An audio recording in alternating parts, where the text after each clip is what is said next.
Hi everyone, good morning. আজকে হচ্ছে 24 তারিখ আর কালকে তো সৃজার বাড়িতে ছিলাম, খুব মজা হয়েছে। উঠেছি, উঠে এখনো কিছু করিনি, ফ্রেশ হব, দেন যাবো নিচে খেতে। আবার আজকে বাড়ি যাওয়ার আছে, আমরা তিনজন একসাথে বাড়ি যাব। যাদের বাড়িতে এই সিঁড়ি দিয়ে নেমে এই নিচের জায়গাটা যেখানে খাওয়া দাওয়া করা হয়, ডাইনিংয়ের স্পেসটা এত ঠান্ডা, এত সুন্দর, আরাম, পুরো বলে না মানে যাই হোক বাড়ির একটা ব্যাপার থাকে। কি সুন্দর জানি, উপরে ফ্লোর আছে বলে কি আরাম, কি ঠান্ডা এই জায়গাটা, মানে যে কোনো মনে হয় যেন এসি চলছিল, এইরকম ঠান্ডা। আজকে ব্রেকফাস্টে সৃজা বানিয়েছিল লা নুডলে। আমরা এটাকে লা নুডলে নাম দিয়েছি। এটা অ্যাকচুয়ালি কোরিয়ান স্টাইলে ও ইয়েপ্পি বানিয়েছিল এবং খেতে অসাধারণ হয়েছিল, মানে জাস্ট অসাধারণই হয়েছিল। এবার আমি খাবো 1 কাপ লাল চা। চাটার কোয়ালিটিটা খুব সুন্দর। সৃজা ভীষণ গ্রিন টি খেতে ভালোবাসে, আমিও ভালোবাসি, বাট সৃজা এতটাই ভালোবাসে যে ও বলে যে দার্জিলিংকেও গেলেই আমি গ্রিন টি আনতে বলি। অ্যাকচুয়ালি ও খাই, মানে এটাকে কি বলে, হেলথ কনসিয়াসনেস রেখেই ও খাই, মানে আমাদের মতো না খেলাম আর না খেলাম কোনো ব্যাপার না। ও ব্লু টি খাই, গ্রিন টি খাই। এবার ও বলছে আমাকে কালকে, আচ্ছা দুধ চা না, ইয়েলো টি তো ওটা না, হোয়াইট টি। হোয়াইট টি হলো যে সবথেকে বেশি ডিঅক্সিফাইড করে বডিকে। আচ্ছা, যাই হোক, তো এত ভেরিয়েশন তো আমি জানতামই না।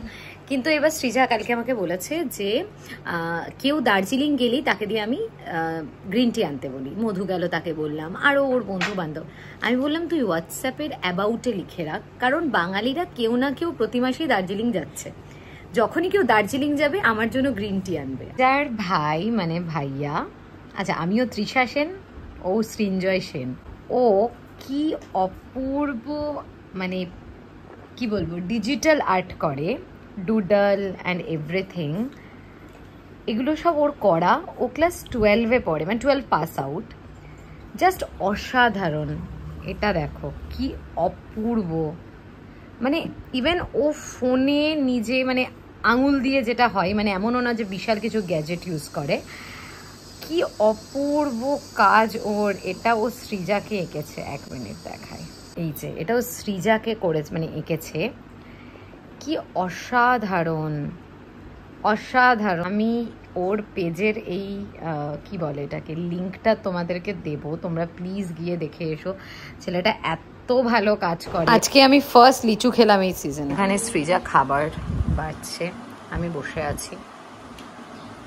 কত দিন পরে সব খাবার খাচ্ছি আমি। শুক্তো, পটল ভাজা, পটলও পাওয়া যায় না গুড়গাঁওতে, জানিস, যতবার দেখি আউট অফ স্টক। ভাজা, শুক্তো, ধোকার তরকারি আলু দিয়ে, আর হচ্ছে আমের চাটনি। এই খাবারগুলো মানে আমি কেঁদেই ফেলবো, হ্যাপি টিয়ার্স পুরো।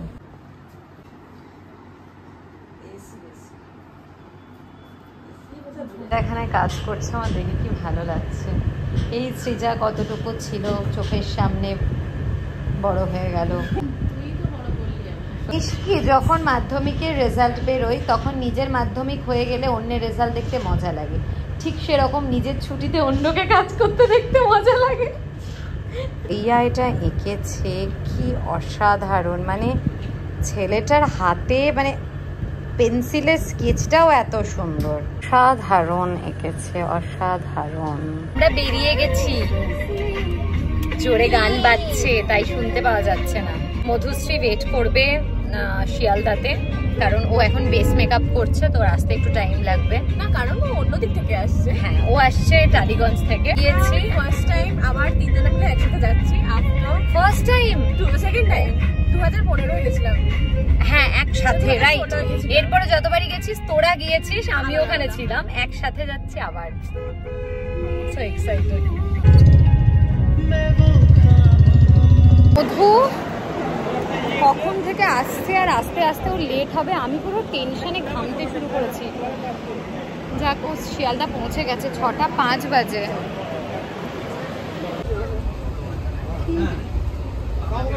মধু যখন পৌঁছেছে তখন এক্স্যাক্টলি বাজে 6:10, 6:20 ট্রেন ছেড়েছে। আমার হার্টটা মনে হচ্ছিল মুখ দিয়ে বেরিয়ে আসবে, মানে এতটাই টেনশনে ছিলাম আমি। চুইনগাম তো এও খেয়েছে সৃজা, বলতে পারি না, তার মতো ফোন ঘাটছে। সৃজা কি হাসছে দেখ।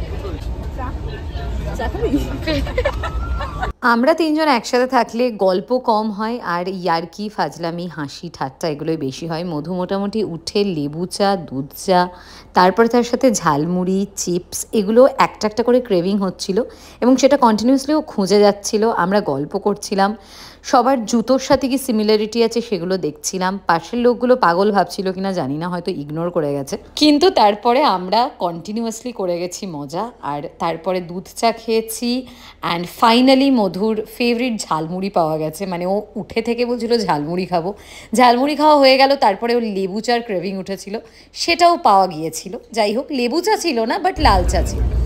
মধু অনেকক্ষণ ধরে লেবু চা বলছিল, বাট ফাইনালি লাল চা পাওয়া গেছে। যে যার মতো গল্প করছে। মধু ফোন ঘাটছে, ফোনটা মনে হয় চোখের ভেতরেও ঢুকিয়েই ফেলবে। ছুটে ছুটে ছুটে ছুটে 6:10 মানে তুমি ভাববে ওটাই ভীষণ প্রবলেমেটিক একটা, ছুটে ছুটে ছুটে ট্রেন ধরেছে। ওরা তো বাইরে দাঁড়িয়েই ছিল। ফাইনালি আফটার 6 মান্থস, সেই নভেম্বরে এসেছিলাম বিয়ের টাইমে, তারপরে বাড়ি এলাম। আর এইবারে বাড়িতে একদম আমরা তিনজন মিলে রিল্যাক্স করব, মজা করব, গল্প করব। তো আমি সুপার এক্সাইটেড। পৌঁছে গেছি, ট্রেন আধ ঘন্টা লেট ছিল, বাট ঠিক আছে। 20 টাকা নেই না।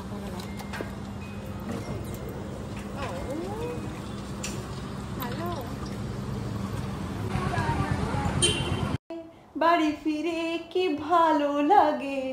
আচ্ছা, এটা আমি ভয়েস দেওয়ার আগে যে গানটা শুনলে এটা মধু করেছে, তার কারণ আমরা বাড়ি ঢুকছি, তোর মনে হয়েছে এই গানটা করা উচিত। গানটা আমারও মাথায় আসেনি, খুব সুন্দর লাগলো। যাই হোক, আমরা হাসি মজা করতেই থাকি। বাড়ি তো চলে এসেছি, বাজে হচ্ছে 10:30 থেকে একটু বেশি। আমরা চলে এসেছি বাড়ি। আমরা বাড়ি চলে এসেছি, চেঞ্জ করে নিয়েছি, এবার ফ্রেশ হতে যাব। মধুশ্রী ফ্রেশ হতে গিয়েছে, আমরা এবার ফ্রেশ হব। তো এটাই, মা বানাচ্ছে রুটি, তারপরে খিদে পেয়েছে, খাবো, তারপরে ঘুমিয়ে পড়বো না, তারপরেই তো শুরু। আমরা খেতে বসেছি, এখানে আছে রুটি আর আছে মাটন। এই যে রুটি আর মাটন আমাকে দেওয়া হয়নি, ওদেরকে দেওয়া হয়েছে, কিন্তু এটা কেউ জানে না যে আমাকে না দিলে ওরা খাবে। পুরো থালাটাই দিয়ে দেওয়া হয়েছে। না না, আমি এতটা রুটি তো খাবো না। রুটি আর মাটন, শশা আর সৃজা, কারণ সৃজা শশা ছাড়া খেতে যায়। এই যে এখন আমরা খাবো হচ্ছে আম। সবসময় বাহ, ভেরি গুড, ছবি তুলতে গিয়ে ভিডিও করে দিল। জীবনে শুধুমাত্র এতটা ধৈর্য চাই, এতটা এনার্জি চাই। শাড়ির পালা শেষ করে ওরা এখন গয়নাতে ঢুকেছে, এবং তার সাথে আমার মা, সেও রাত 1:45 অব্দি এগুলো করে যাচ্ছে কন্টিনিউয়াসলি। এদেরকে কি বুঝতে পেরে গেছি, এদের কোথা থেকে এত এনার্জি ওই রাতের বেলায়। সৃজা, তুই একবার তাকা বন্ধুর দিকে।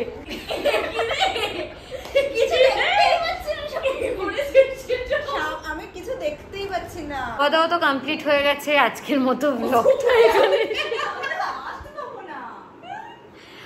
মতো ব্লগটা এখানেই শেষ করছি। দেখা হচ্ছে নেক্সট ব্লগে। আমি বাড়ি চলে এসেছি, super excited but super tired. By.